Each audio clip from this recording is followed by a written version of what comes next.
Hello and welcome to the I Am podcast for the Independent American Mama. I am your host, Rihanna Mishlevich. As February comes to a close, I want you all to get ready for the coming spring season. Spring is a season of visible transformation. It challenges us to think in what ways we are allowing ourselves to grow and to change. My hope is I can bring moms from all over to share tips this spring season that can assist in your growth and change in whatever way that may be. I had a really cool experience that I really need to share with you guys. It's Monday morning, and I woke up and took my laptop and headphones to a free Wi-Fi hangout spot in the town that I was visiting for a couple weeks. I was doing a podcast episode, and when I was wrapping everything up, I took my headphones off and I heard a lot of chatter and laughter. I turned around and directly behind me was a table filled with moms, grandmas, and they were all friends just gathering together on a Monday morning to chat. What? It was literally the description of what I imagine myself and all my listeners doing every Monday on this podcast. I was totally shocked and amazed all at the same time. I spoke with them for just a quick moment, and I asked them if I could take a group selfie so I could remember this moment. And I decided I actually want to share this photo with you guys. If you go to my Instagram page, the I Am Podcast, you can find the photo posted in my highlights. My Instagram handle is the.iam.podcast. All right, Mama. Today we have the privilege to hear from Kayla Gahagan. Kayla has been a journalist, freelance writer, and ministry leader for 2 decades. She's a graduate from the Institute of Theology, by extension, and University of Montana Journalism School. She has written for the New York Times, Reuters, Midwest Living, and Wired magazine. In her first book, Kayla describes the passion and joy she has for her greatest ministry, which is raising 4 children in the Black Hills of South Dakota with her husband, Adam. Hello, Kayla. Thank you for joining me on this podcast. How are you? I'm good. How are you? Nice to meet you. You too. I'm super excited to have you. Thank you. I'm honored to be on. All right. Well, let's just dive right in. What do you say? Sounds great. Okay. So, how do you manage your time between freelance writing projects and spending quality time with your family? So that is such a good question, and you're starting off with a good hard one.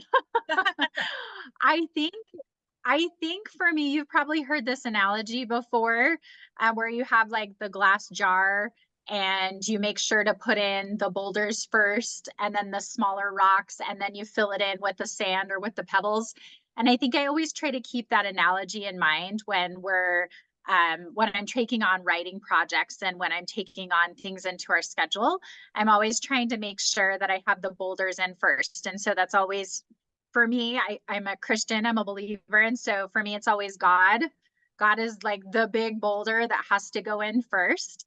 And then it's my husband, and then it's my kids, and then I'm filling in with all the other things. So the freelance writing projects, they're kind of the last thing that gets put in. Not that it's not a priority, but they don't get put in before those other priorities. So when I'm trying to manage schedules and manage what kind of projects I'm able to take on right now in this season, that is always the first thing that comes to mind. Is this a rock? Is this a pebble? What is this? So and then I just plan from there. So I love that. I love that analogy. That's always been a staple for me too, and I always have to remind myself of that analogy. You're just putting in the boulders first. You don't want to fill it too much with all this sand before you put what's most important in. So yeah, exactly. And it's easy. I mean, it's easy to fill in the little things first, and then you get to the end of your week and you didn't have the important things in, and so that's a loss. And I've done that sometimes, and that's a hard lesson to learn. yeah, it is. Well, how do you involve your children in your writing process or make them feel included in your work life? Yeah, so one of the exciting things for me is that I've been writing long enough that I've been published in several different areas. And so I write for a magazine, I edit for a magazine, and so that comes out in our local community. And then I just published my first book this summer, called Radical Joy, and it's about motherhood and faith. And so it's exciting when I actually have a tangible product for my kids to actually see. It's really exciting when we're in town or in community and they open the magazine and see that mom is in there. So that's really fun. But before I was published, just a fun way to include them is just talking about what I'm doing with them. So they get an idea. What I really desire for them is for them someday to have a career or to have something that they love and that they're passionate about. And so I really want them to understand that writing is not just a craft that I do to make money, but it's really something that I love and that I'm passionate about. And so I talk to them about it all the time. I'm like, hey, mom interviewed such and such today. Or even as I'm writing my next book, I'm talking to them about it and I'm asking them questions. What do you guys think about this? Or I'm writing about this topic. What do you guys think that? So they feel included and they feel valued. And then they also get, I feel like, a good vision of maybe someday that they might have something that they love to do and can be passionate about. I want to set that example for them right now in the work that I do. So, I love that. And you can also show your support when they start going and embarking in those journeys for themselves. You're showing your support, and it's this all around big happy family supporting each other in all of your endeavors. It's yeah, it's super fun. Yeah. I don't know that any of them will become writers. I wonder if maybe my oldest daughter might, because oh my goodness, she is just like me. She could just read all day. She's like, if I could just read for hours. She's 11. I'm like, okay, you have to go to bed. You have to like live life. But I'm like, I see this like love of reading that she already has. And it's so exciting to me because that's how writing started out for me too, was just loving the written word. And then that turned into a writing career. But so yeah. that's awesome. I'm working on getting my 10-year-old now to read, to love reading. I mean, he really likes it, and he likes it when I read with him, but I haven't gotten him to sit down and really want to dive into it by himself that much. But I'm still working with him. All right. How do you prioritize self-care as a mom to ensure that you have the energy and emotional capacity to nurture your family? So I think I know this is so challenging for any mom to try to prioritize time where you have rest. And I've gotten better about it.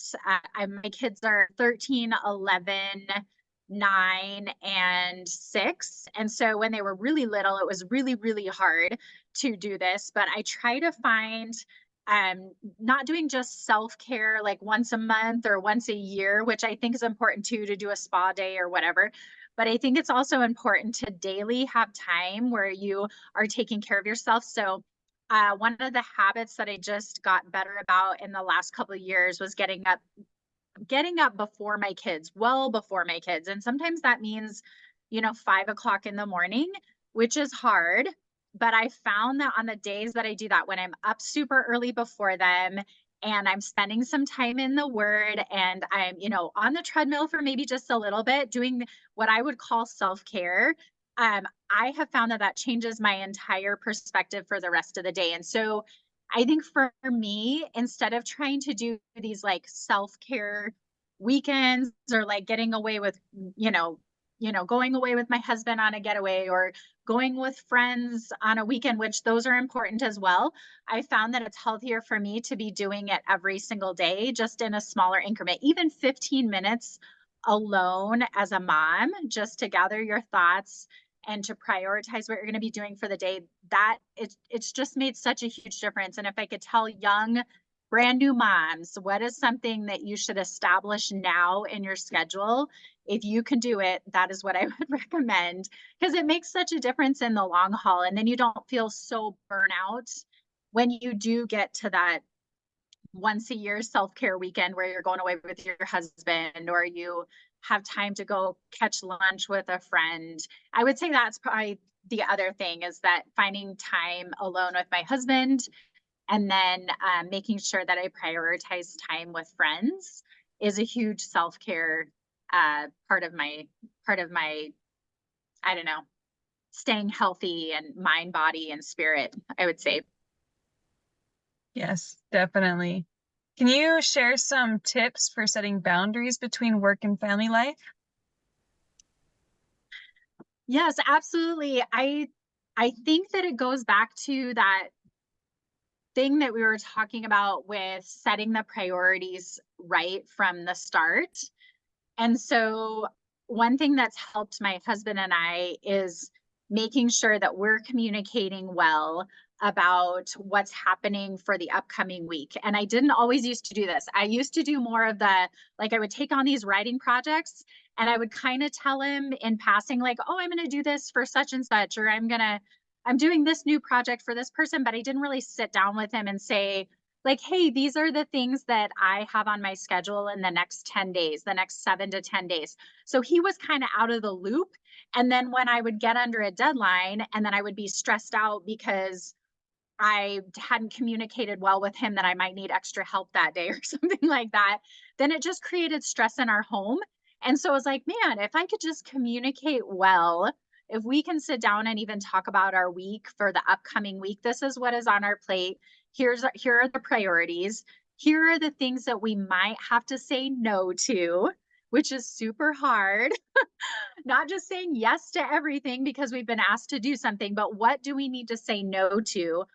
That communication has been such a game changer for us. So, and if I could go back and do it again from the start of my freelance writing career, I would have done that a little bit differently. I do it well now, but I didn't start out that way. And it created definitely where work was bleeding into home life. And then it just created some stress that probably we didn't need. So, For sure. Can you share an experience of one of those times where you had to juggle um and kind of create that balance in that moment? yeah. So I would say when I started writing my book, we sat down and had I was kind of under, I wouldn't say a deadline, but I was trying to write it within a certain amount of time. And so that was a lot. I was writing a lot of content in a short amount of time. And so I was trying to juggle, like, that was my morning time. I was getting up super early. I was writing in the morning before the kids were up because I needed solid chunks of time where I wasn't interrupted. You probably understand that well.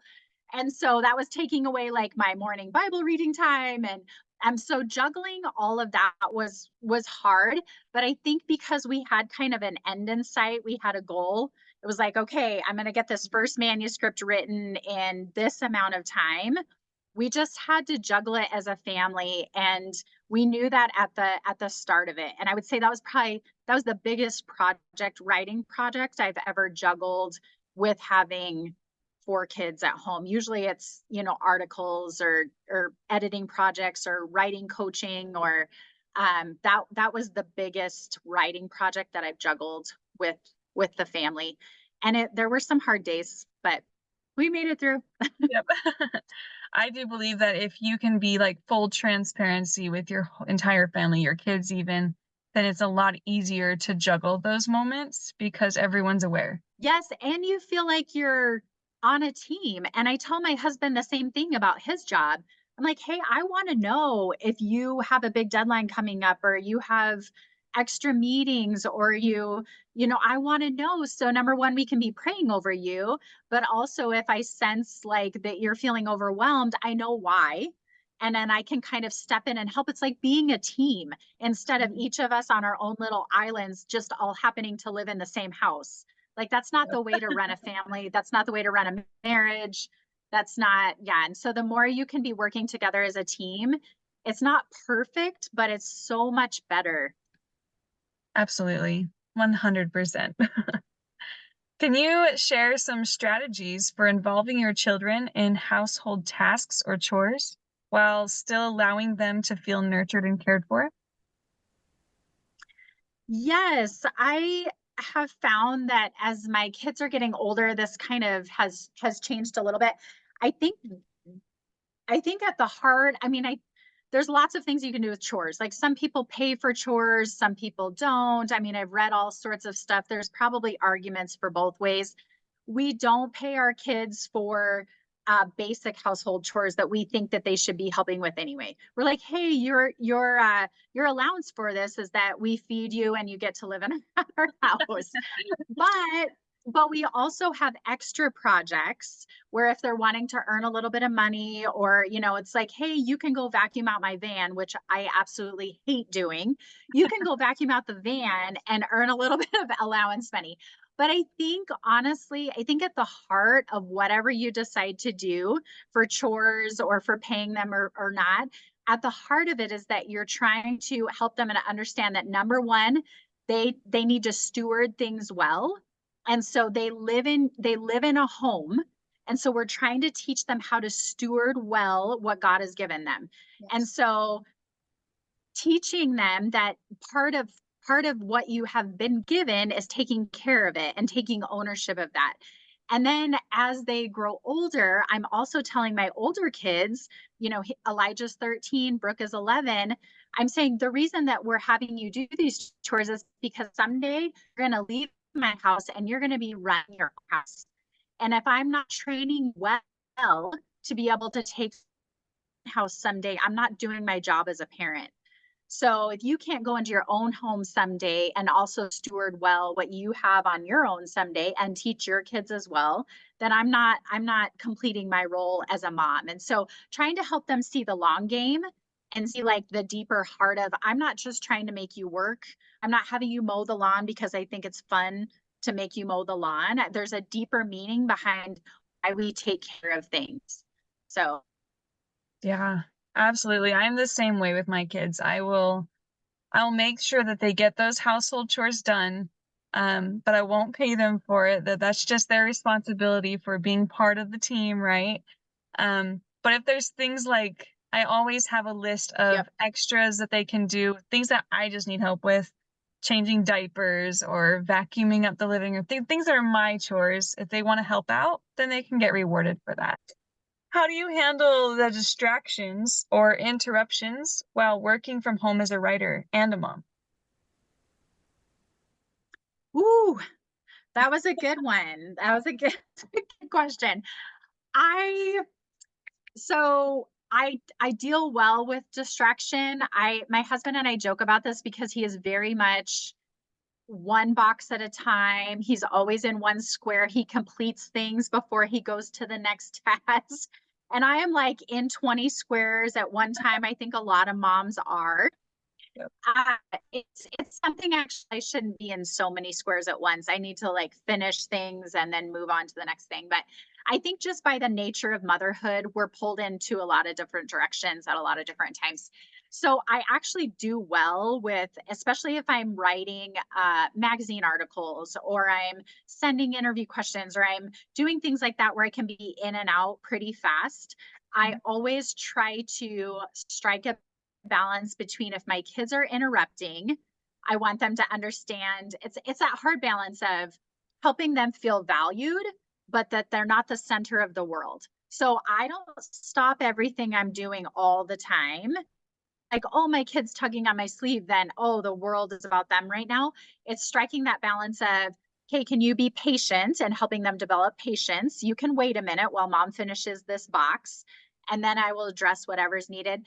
Writing the book, I would say, is probably the one exception to that where I really needed large chunks of writing time, 90-minute, 60 to 90-minute chunks of writing time, just so it's a different type of writing a book is than it is writing articles. And so I needed to be able to go deep and go long and write long, have long stretches of content. And so that's why I knew I would be interrupted a lot. And so I got up at 5 in the morning, 4:30 in the morning. And that's when I had my writing time because I knew that wouldn't be fair to them I knew they wouldn't fully understand for me to say, this is a different type of writing. I need to ignore you for 90 minutes. So can you share some tips for managing stress and overwhelm? Yes. So Jesus, Jesus is my answer. I would say for believers and even for unbelievers, learning how to take your thoughts captive. And for me, that's having God's word and, really remembering his truth about that he's in control of everything. And there's really nothing that I should be worried about. I would say in ways, uh, I love, love, love taking long walks, and I walk every single day. I live in South Dakota, so in the winter time, if I can't be walking outside, then I have a treadmill that I'm walking on. So I found that for me, it just does something to my spirit and my physical health. Obviously, it's good for me, but it does something to my mind. It just releases stress for me. And then if I can walk with my husband or walk with a friend, that is a huge, huge benefit for me because I feel like I can there's just something about like talking with a friend or talking with my husband that is just total stress relief. Even if for writers who are listening to this, walking is probably one of my number one tips. If you are stuck in your writing, go for a walk. It does something psychologically and physiologically to you that will help you. So Thank you for that. I'm gonna go for a walk after yeah, this. yes, yes, it's so good. Yeah. It's important. There's so many benefits, and I'm a walker too. I walk everywhere, and that's my favorite thing. When I'm stressed or overwhelmed, I will go for a jog. I'll even sprint just because I've got that much Yeah. bent up energy. But yes. Yes. Well, and I should add on one thing. I had mentioned friends, but I talk about this a lot in my book about the importance of community and doing motherhood with other moms. And that has been transformational for not only for just my life, for my friendships, for the way that I write, for the way that I run our house, for the way that I mother. And that's a huge stress relief as well, is being able to do life with friends who not all of them are in the season that I'm in, but sharing life with other moms is so important. I don't know how people do it alone. People who are isolated, we're not meant to be isolated. I mean, scripture talks about that. We're meant to be in community of people. So friendship is a huge cornerstone of my life. Absolutely. It is. It's very important. So I'm glad you got that down. Okay, Kayla would like to give one of my listeners her book, Radical Joy. So if you're listening this far, you have the ability to get it for free. Just send me a message with the word joy, and you will be entered into a drawing that I will pull from next Monday morning and will announce the winner in next week's podcast episode. Kayla will then mail the book directly to you. Now, if you don't like the waiting game, you can get the book on her website by going to kaylagahagan.com for a signed copy, or go to Amazon for the Kindle and paperback versions. The link to both these websites are posted below in the description. What are some ways you incorporate gratitude and appreciation into your daily routine and your family? Yeah, so we talk about it a lot. I have 4 kids, and so every time there's conflict, I'm always trying to like pivot the conversation, the spirit, the attitude toward building each other up and encouraging one another. And that's all about humility. Humility is all about gratitude, about being thankful for what we have. And so I'm always trying to pivot that conversation. It's a work in progress for sure in our house. But one of the favorite things that we do, that I would say a tangible thing that you could do, I love sitting down for family dinners. And so we try to do that as many times during the week as we can. We're really, really purposeful in that. And it's one of the ways that we have us all come together. And sometimes it's forcing the kids to have gratitude, but like we go one by one around the table and it's called Pits and Peaks. And so we're trying to not only just have communication and just like reinforce that team that team attitude that we were talking about earlier, but just to also remind them that no matter what kind of day you had, there was something good in your day. There's something to be grateful for in your day. Okay, so can you share some strategies for maintaining open communication and connection with your children? Yeah, we do a couple of things. We try to do one-on-one dates with our kids. And so Adam will do, take them to dinner or even just a quick coffee in the morning or breakfast. We try to do that at least once a month with each kid. Usually I will just run and grab them and take them to lunch. And so with 4 kids, we just want them, to be able to have one-on-one time with us so we can have just, some special time with them. So, and then another fun thing that I did, my friend Carrie, she gave me this idea when I was kind of going through a season where my daughter she's 11, and I was struggling to kind of find a way to draw conversations out of her. Like I said, she's my bookworm. And so she had done this fun thing with her daughters where she got a mommy and me journal. And so it has like, you could get a blank one, but this one had like questions in it.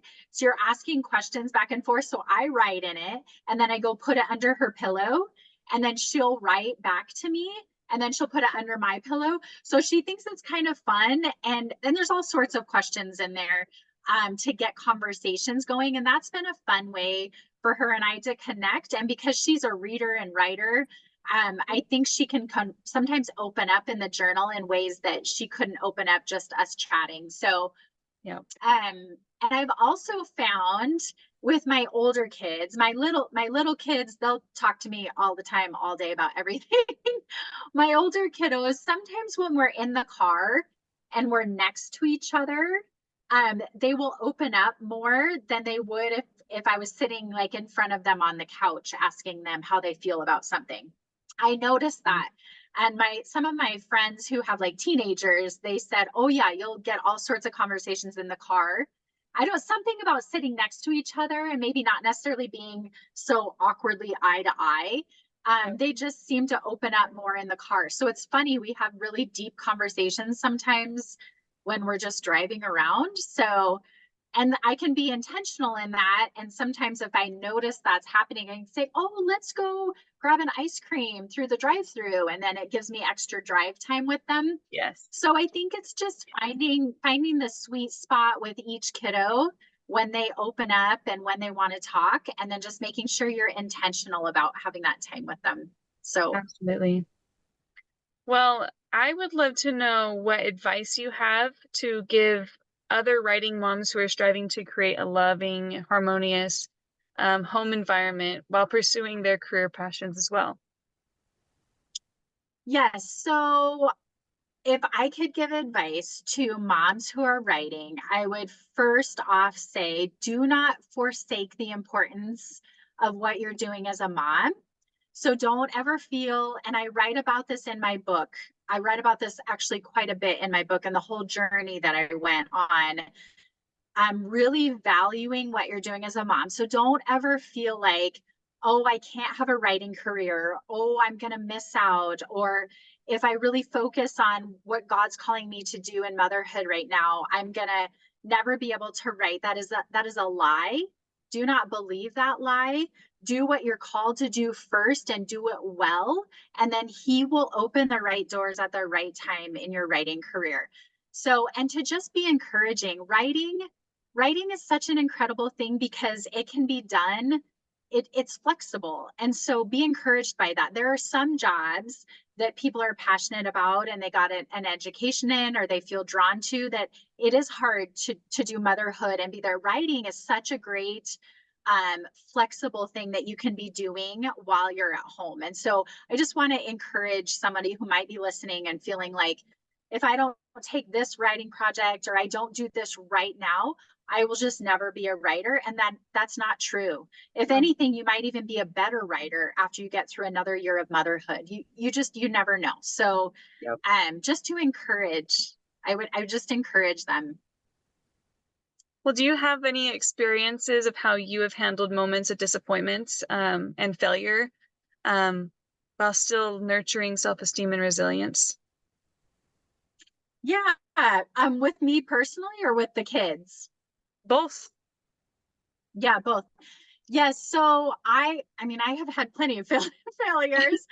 Um, so I am a pretty resilient person. And so in terms of my writing, I think because I come from a journalism background, my writing was critiqued quite a bit. I mean, starting in journalism school, your stuff is published and then it gets critiqued right away, right? Because we Yep. have readers. And so I think I developed a thick skin right away. And even when I made mistakes, I always looked at it with humility. Like, okay, here's the mistake. And I know my heart, and I know it, that my heart wasn't intentional to hurt anyone. So I always took it from make it right with the person and then get better. I always look at every mistake and every failure as, okay, well, then how can I be better next time? How can I improve on this in this area? And so it's never a give up, like, okay, I'm just not going to do that anymore. I'm not going to be a writer. I'm not going to be published anymore because I messed up. It was always like, okay, well, stand back up and let's try again. And I think it's easy for me to say that and then I want my kids to do that. But as a mom, your mama heart wants to protect them. And so I always have to fight that. Like, oh, it's okay for them to fail and they'll be okay, but yet you still don't want them to fail. But in the end, they need failure, right? They need to have some mistakes. They need to mess up because if not, they're not going to have the skills to know how to stand back up and try again. If they never mess up and don't have to go ask for forgiveness from someone, they're not going to know how to do that in their marriage. They're not going to know how to do that when they get into the workplace someday. They have to do it now. And now is the perfect time because we get to walk alongside them and say, hey, you messed up in this area. Let's make it right with God. Let's make it right with the person. And then how can we do better next time? So, but I won't lie. I still my flesh. I want to coddle them.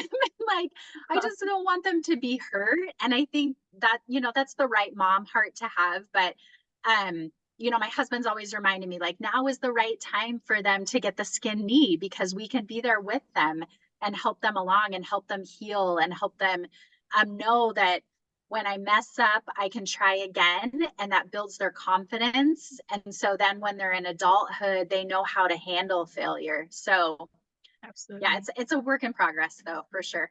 Absolutely. Oh, wow. Well, thank you so much for sharing all of this beautiful insight. Absolutely. It's so good to chat with you.